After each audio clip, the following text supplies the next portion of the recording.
2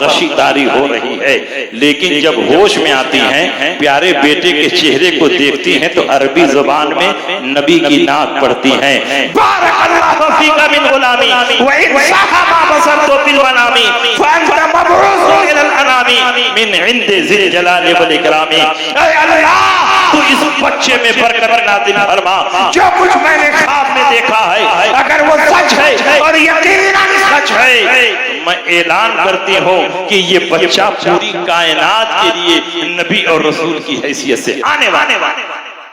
والدہ محترمہ کا انتقال ہو گیا، والدہ محترمہ مقام ابوا میں مدفون ہو گئی۔ اعلان نبوت کے بعد جب حضور علیہ السلام صحابہ کی فوج لے کر مقام ابوا کے پاس سے گزر رہے تھے تو حضرت علامہ جلال الدین سیوطی خصائص الکبریٰ میں تحریر فرماتے ہیں، میرے نبی مقام ابوا کے پاس سے گزرے، آپ کے قدم رک گئے۔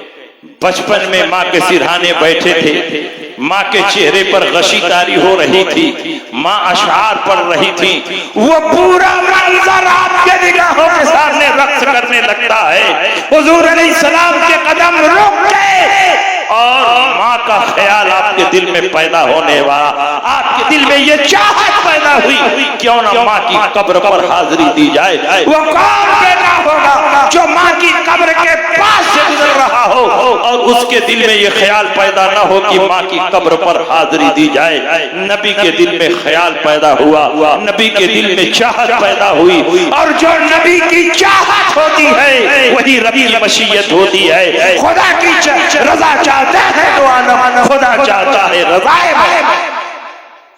جبریل امین نبی کی بارگاہ میں آیا، کہا یا رسول اللہ آپ اپنی والدہ محترمہ کی قبر پر جانا چاہتے ہیں، تشریف لے چلے، اللہ کی طرف سے اجازت۔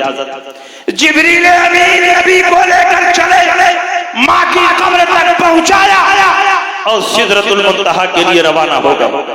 نبی نے چاہا کہ اپنی ماں کی قبر پر دونوں ہاتھوں کو اٹھائیں اور ان کے لیے دعا کریں۔ ابھی ہاتھ اٹھانے کا ارادہ کر ہی رہے تھے کہ جبریل امین دوبارہ نازل ہو گئے، کہا یا رسول اللہ پروردگار عالم آپ کو ہاتھ اٹھانے کی اجازت نہیں دے۔ اس روایت کو پڑھنے کے بعد وہابی گمراہ ہوگا، اور جو لوگ پہلے سے گمراہ تھے گمراہیوں کے دلدل میں بھٹکنے لگے۔ انہوں نے اسی روایت سے نتیجہ نکالا کہ نبی کی والدہ کافرہ اور مشرکہ تھی معاذ اللہ، اس لیے نبی کو ہاتھ اٹھانے سے روک دیا۔ مگر وجہ یہ نہیں ہے، علامہ جلال الدین سیوطی نے آج سے 550 سال پہلے اپنی کتاب الخصائص الکبریٰ میں اس کا محققانہ جواب تحریر فرما دیا ہے، اور امام نووی نے شرح مسلم میں اس کا جواب لکھا ہے۔ یہ حضرات فرماتے ہیں کہ وجہ یہ نہیں کہ نبی کی والدہ کافرہ اور مشرکہ تھیں اس لیے نبی کو ہاتھ اٹھانے سے روک دیا گیا، بلکہ وجہ یہ تھی کہ یہ اسلام کا ابتدائی دور تھا، ہر جانب سرکار کے دشمن پھیلے ہوئے تھے، مکہ کا چپا چپا گوشہ گوشہ نبی کے خون کا پیاسا تھا۔ اگر نبی اپنی ماں کی قبر کے پاس کھڑے ہو کر ہاتھ اٹھاتے تو منافقین یہ پروپیگنڈا کرتے کہ نبی کی ماں اس وقت بخشی گئی جب بیٹے نے خدا کی بارگاہ میں گڑ گڑا کر دعا کی۔ اگر نبی نے دعا نہ کی ہوتی نبی کی ماں کی مغفرت نہ ہوتی، نبی کی ماں کی بخشش نہ ہوتی۔ پروردگار عالم نے فرمایا اے نبی آپ کو ہاتھ اٹھانے کی ضرورت کیا ہے، آپ کی ماں تو بخشی بخشائی ہے، اور صرف آپ کی ماں نہیں بلکہ آپ کا نور جن اسلاب و ارحام سے ہوتا ہوا آمنہ اور عبداللہ تک آیا ہے، یہ سب کے سب بچے بخشائے ہیں، ان کو بخشوانے کے لیے ہاتھ اٹھانے کی کوئی ضرورت نہیں۔ اور یہ بات ہوا میں نہیں کہی جا رہی، اس کے پیچھے ٹھوس ثبوت اور مضبوط دلائل ہے۔ اعلیٰ حضرت امام احمد رضا فاضل بریلوی نے اس موضوع پر بھی کتاب لکھی ہے، شمول الاسلام لأصول الرسول الکرام، اور دلائل و براہین سے ثابت فرمایا ہے کہ حضور علیہ السلام کے تمام آباء و اجداد مومن اور موحد تھے، معاذ اللہ کوئی کافر و مشرک نہیں۔ اور سنیے، حضور علیہ السلام کی والدہ کا انتقال ہوا، مقام ابوا میں دفن ہو گئے، اللہ کے نبی سید عالم اعلان نبوت کے بعد ان کی قبر پر جا رہے۔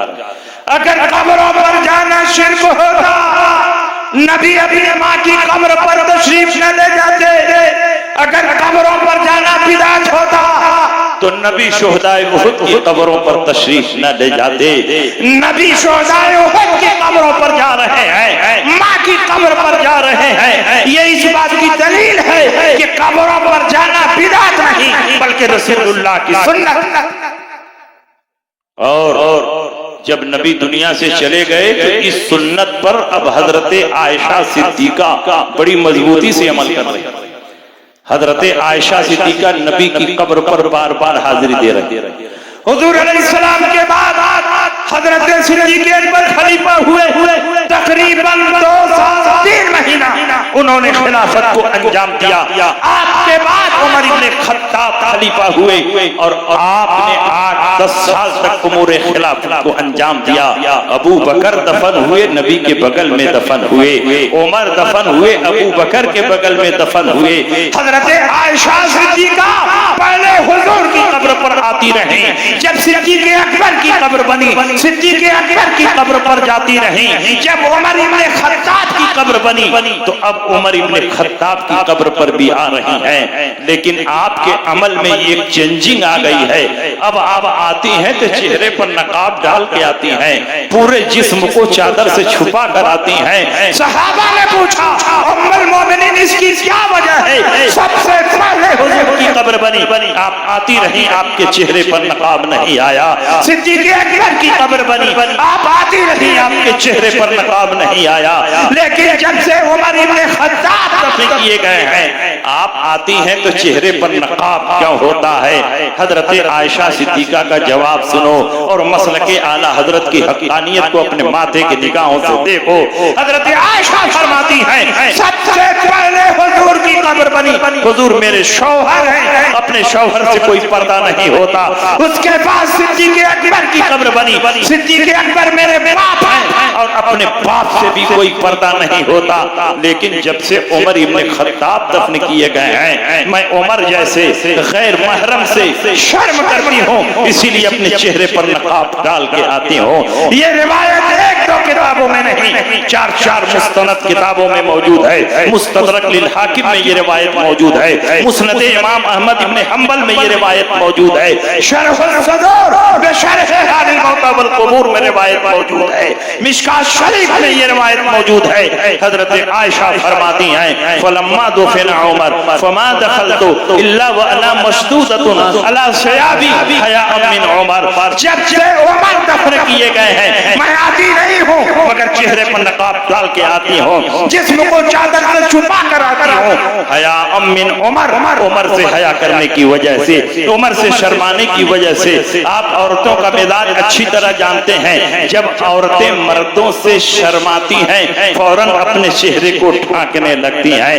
گویا حضرت عائشہ صدیقہ نے اپنے اس عمل سے دنیا کے مسلمانوں کو بتا دیا کہ عمر اپنی قبر میں زندہ ہے اور آنے والوں کو دیکھ رہے ہیں۔ جب نبی کا غلام اپنی قبر میں زندہ ہے تو نبی کی زندگی پر مناظرہ کیوں ہو رہا ہے؟ نبی کی زندگی پر مباحثہ کیوں ہو رہا ہے؟ اسی عقیدے کو اعلیٰ حضرت نے دنیا کے سامنے پیش کیا۔ تو زندہ ہے واللہ، تو زندہ ہے واللہ، میری چشم عالم سے چھپ جانے لگا۔ نعرے تکبیر، نعرے رسالت، یا رسول اللہ، مسلک اعلیٰ حضرت، زندہ باد، فیضان اعلیٰ حضرت، زندہ باد، ہماری ہمت ہماری طاقت، گلزار ملت گلزار ملت، ہماری ہمت ہماری طاقت۔ بتاؤ میلاد مصطفیٰ سمجھ میں آ رہا ہے کہ نہیں آ رہا؟ مصطفیٰ جان رحمت کی عظمت سمجھ میں آ رہی ہے کہ نہیں آ رہی؟ جس نبی کے صدقے میں سب کچھ ملا، اس نبی کی محبت میں جلوس نکالیں تو تم شرک اور بدعت کرتے۔ کیا نبی مدینہ منورہ میں گئے تو صحابہ نے جلوس نہیں نکالا؟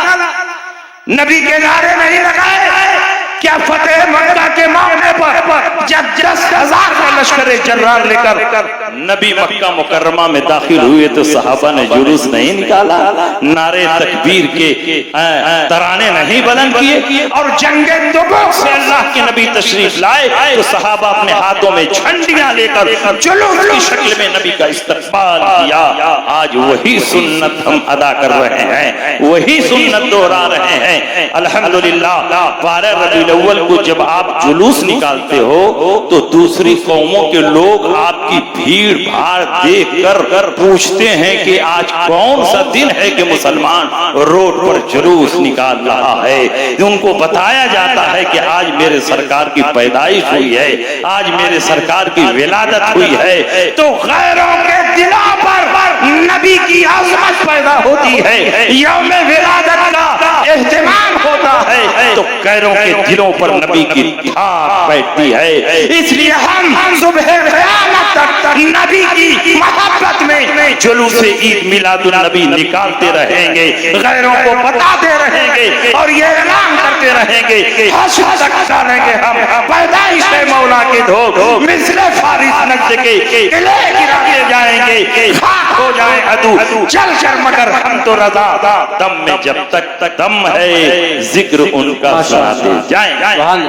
الحمدللہ میلاد کے موضوع پر بھی تقریر ہو گئی، نبی کی عظمت پہ بھی تقریر ہو گئی، مسلک اعلی حضرت کا بھی بیان ہو گیا۔ تو اب کوئی یہ نہیں کہہ سکتا ہے کہ رات بھر پیر صاحب کا خطبہ ہی پڑھتے ہیں، ہم کو کوئی نئی بات نہیں ملتی ہے۔ الحمدللہ حضور گلزار ملت کے جلسے کی خصوصیت یہ ہے کہ صرف اور صرف مسلک اعلی حضرت اور مسلک اہل سنت پر تقریریں ہوتی ہیں، لوگوں کے دل و دماغ میں مسلک اعلی حضرت کی عظمت کو بیٹھایا جاتا ہے، کیونکہ آج کے فتنوں کے دور میں جو مسلک تمام فتنوں کا تنہا مقابلہ کر سکتا ہے وہ مسلک کوئی اور نہیں بلکہ مسلک اعلی حضرت۔ لحد میں عشق رخ شہ کا داغ لے کے چلے، اندھیری رات سنی تھی چراغ لے کے چلے، تیرے غلاموں کا نقش قدم ہے راہ خدا، وہ کیا بہت سکے جو یہ سراغ لے کے چلے۔ وآخر دعوانا الحمدللہ۔